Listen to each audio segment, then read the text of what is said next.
जानिए कहां और कब हुआ पांडवों का पुनर्जन्म। जय श्री कृष्ण प्रिय दर्शक बंधु, एक बार पुनः स्वागत है आप सभी मित्रों का आपके अपने चैनल दर्पण ज्ञान गागर यूट्यूब चैनल में।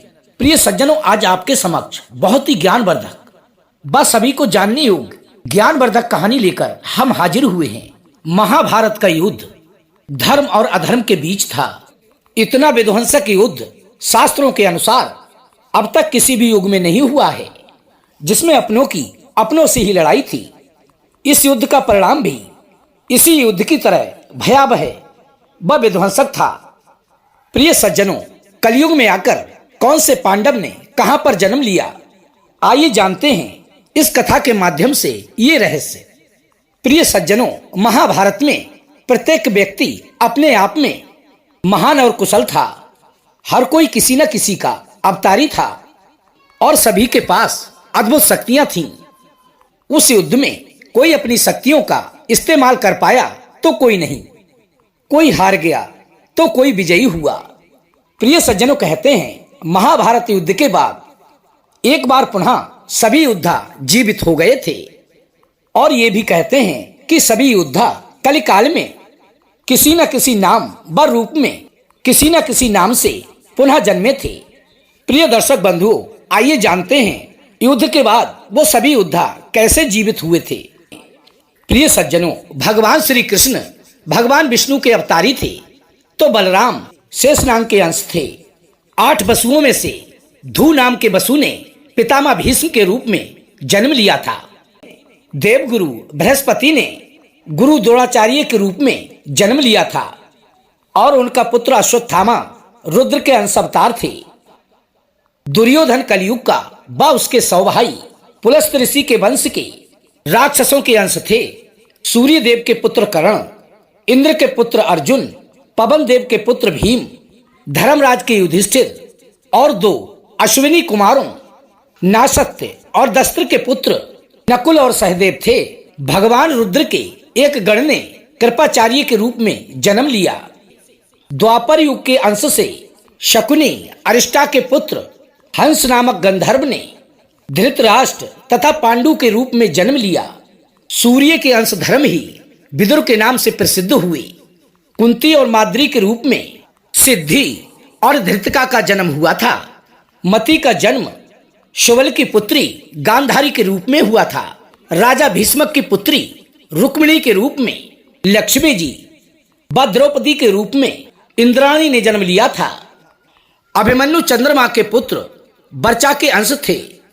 मरुतगढ़ के अंश से सात्विकी, द्रुपद, कृतवर्मा व विराट का जन्म हुआ था। अग्नि के अंश से धृष्टद्युम्न व राक्षस के अंश से शिखंडी का जन्म हुआ था। विश्व देवगण द्रौपदी के 5 पुत्र पृथविंध्या, सुत सोम, श्रुत कीर्ति, शतानीक और श्रुत सेव के रूप में पैदा हुए थे। दानवराज विप्रचिति, जरासंध व हिरण्यकश्यपु शिशुपाल का अंश था। कालनेमी दैत्य ने ही कंस का रूप धारण किया था। इंद्र की आज्ञा अनुसार अप्सराओं के अंश से 16,000 स्त्रियां उत्पन्न हुई थीं। प्रिय सज्जनों, अब जानते हैं कि महाभारत के ये सभी योद्धा एक रात के लिए कैसे जीवित हो गए थे। ये उस समय की बात है जब धृतराष्ट्र, कुंती, विदुर, गांधारी और संजय वन में रहते थे। एक दिन उसी वन में उनसे मिलने युधिष्ठिर के बाद महर्षि वेद व्यास जी आए। तभी महर्षि वेद व्यास जी ने धृतराष्ट्र, कुंती और गांधारी से कहा कि मैं आज तुम सबके लिए अपनी तपस्या का प्रभाव दिखाऊंगा। तुम तीनों की जो भी इच्छा हो आज तुम मुझसे मांग लो। तभी प्रिय दर्शक बंधुओं, महर्षि वेद व्यास जी से धृतराष्ट्र और गांधारी ने महाभारत के युद्ध में वीर गति को प्राप्त हुए अपने पुत्रों को देखने की इच्छा प्रकट की तथा माता कुंती ने अपने ज्येष्ठ पुत्र कर्ण को देखने की इच्छा जताई। द्रौपदी व आदि ने कहा वे भी अपने परिजनों को देखना चाहते हैं। तभी उन सभी की बातों को सुनकर महर्षि वेद व्यास जी ने कहा ऐसा ही होगा। ऐसा कहने के बाद महर्षि वेद व्यास जी उन सभी के लिए गंगा तट पर ले गए और रात होने पर महर्षि वेद व्यास ने गंगा में प्रवेश किया और पांडवों व कौरव पक्ष के सभी मृत योद्धाओं का आह्वान किया। उनके आह्वान करते ही थोड़ी ही देर में पितामह भीष्म, द्रोणाचार्य, कृपाचार्य, कर्ण, दुर्योधन, दुशासन, अभिमन्यु, धृतराष्ट्र के सभी पुत्र, घटोत्कच, द्रौपदी के पांचों पुत्र, राजा द्रुपद, धृष्टद्युम्न, शकुनी, शिखंडी इत्यादि वीर जल से बाहर आने लगे। अब उन सभी के मन में किसी भी प्रकार का कोई भी अहंकार नहीं था। उसी समय प्रिय दर्शक बंधुओं, महर्षि वेद व्यास जी ने गांधारी व धृतराष्ट्र के लिए दिव्य नेत्र प्रदान किए। अब अपने उन सभी मृत परिजनों को देखकर उन सभी के मन में हर्ष छा गया, अर्थात वे खुशी से प्रसन्न हो गए। अब वे सारी रात अपने मृत परिजनों के साथ बिताकर उन सभी के मन में संतोष का अनुभव हो रहा था। अपने मृत पुत्रों, भाई, पतियों व अन्य संबंधियों से मिलकर सभी का संताप दूर हो गया था। इस प्रकार प्रिय दर्शक बंधु, वो अद्भुत रात समाप्त हो गई। भविष्य पुराण में वर्णित एक कथा के अनुसार भगवान शिव से युद्ध करने के कारण पांडवों के लिए कलयुग में पुनः जन्म लेना पड़ा। कहते हैं कि जब आधी रात के समय कृतवर्मा और कृपाचार्य ये तीनों पांडवों के शिविर में घुसना चाहते थे, तो उन्होंने देखा कि जो पांडवों का शिविर है उस शिविर की रखवाली तो स्वयं भगवान भोलेनाथ का त्रिशूल कर रहा है। तभी उन तीनों ने मन ही मन भगवान शिव की आराधना करना प्रारंभ कर दिया और अंततः भगवान भोलेनाथ को प्रसन्न कर लिया।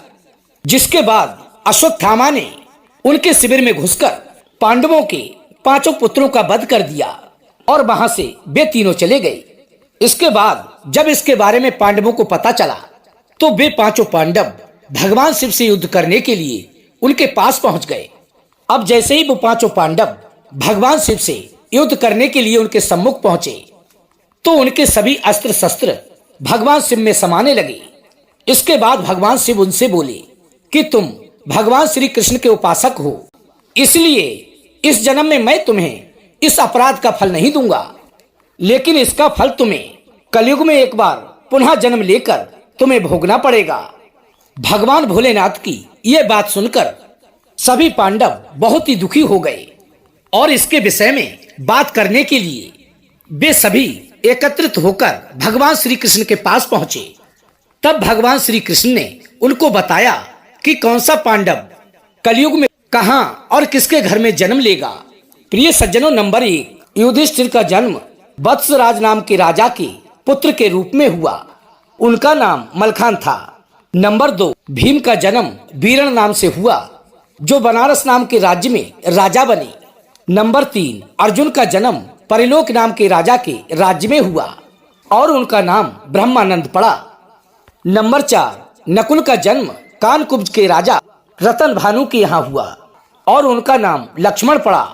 नंबर 5, सहदेव ने भीम सिंह नामक राजा के घर में देव सिंह के नाम से जन्म लिया। नंबर 6, दानवीर कर्ण ने तारक नाम के राजा के रूप में जन्म लिया।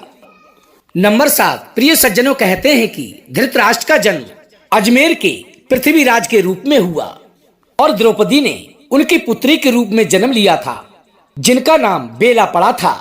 हिंदू धर्म ग्रंथों के पुराणों में वर्णन मिलता है। इन पुराणों में भगवान शिव से जुड़ी हुई कई घटनाओं का वर्णन है।